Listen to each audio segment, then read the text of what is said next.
بسم اللہ الحمدللہ والصلاة والسلام علی رسول اللہ اما بعد۔ آج کل طواف اور سعی میں بہت سے لوگ ایک ایسی غلطی کرتے ہیں جس سے دم لازم آتا ہے، لہذا اس تعلق سے جو سوال ہے انشاءاللہ اس کا میں تفصیلی جواب دوں گا۔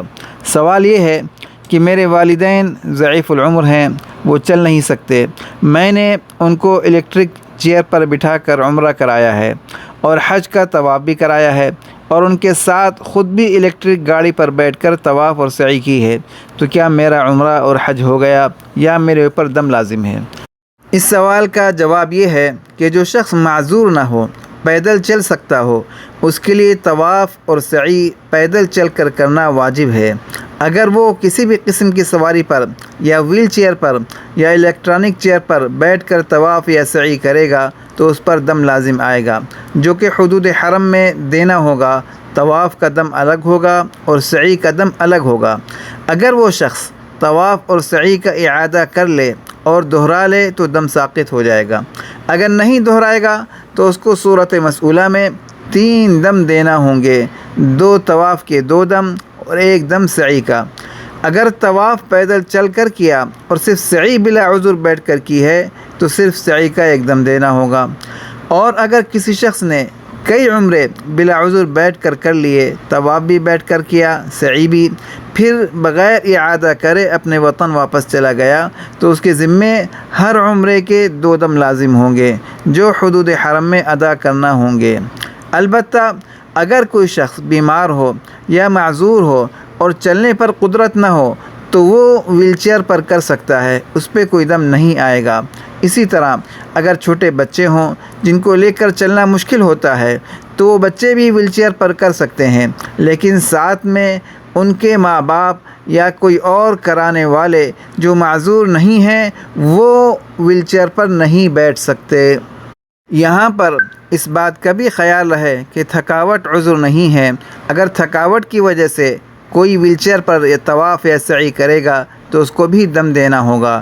جو شخص تھکا ہوا ہو اس کو چاہیے کہ کچھ دیر آرام کر کے پھر طواف یا سعی پیدل چل کر کرے۔ اللہ معاف فرمائے، آج کل لوگوں نے حج و عمرے کو بھی پکنک بنا لیا ہے۔ ٹھیک ٹھاک چلتے پھرتے لوگ الیکٹرک ویل چیئر پر بیٹھ کر طواف اور سعی کرتے نظر آتے ہیں، جس سے ان پر دم بھی آتا ہے اور ان کا حج اور عمرہ بھی خراب ہوتا ہے، لیکن ان لوگوں کو کوئی احساس اور پرواہ نہیں۔ اللہ تعالی ہم سب کو فہم سلیم عطا فرمائے اور ان مقدس مقامات کی تعظیم کرنے کی توفیق عطا فرمائے۔ اب سوال یہ آتا ہے کہ اگر الیکٹرانک ویل چیئر ہو اور اپنے ساتھ آئے ہوئے معذورین اور چھوٹے بچے اس ویل چیئر کو خود نہیں چلا سکتے ہوں تو ان کو کس طرح ویل چیئر پر طواف اور سعی کرائیں؟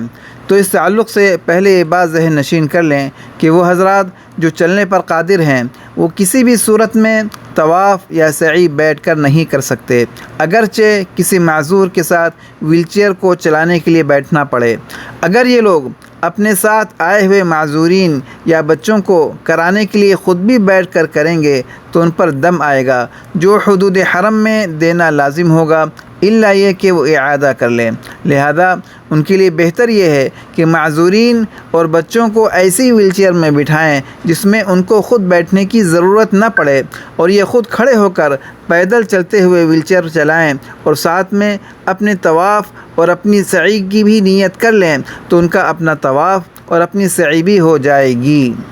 البتہ اگر ایسی ویل چیئر ہو جس میں معذورین اور بچوں کو طواف یا سعی کرانے کے لیے کسی کے بیٹھ کر چلانے کی ضرورت ہو اور کوئی دوسرا کرانے والا نہ ہو تو اس صورت میں مجبوری کے درجے میں ان کے ساتھ بیٹھ کر ان کو کرانے کی گنجائش ہوگی، لیکن اس صورت میں اپنی نیت ہرگز نہ کریں بلکہ اپنا طواف اور اپنی سعی بعد میں پیدل چل کر الگ سے کریں۔ اگر پیدل چل کر الگ سے نہیں کریں گے تو اس کا دم دینا پڑے گا۔ طواف کا دم الگ ہوگا اور سعی کا دم الگ ہوگا۔ اللہ تعالی ہم سب کو سمجھنے کی اور عمل کرنے کی توفیق عطا فرمائے۔ وآخر دعوانا ان الحمد للہ رب العالمین وصلی اللہ وسلم علی نبینا محمد۔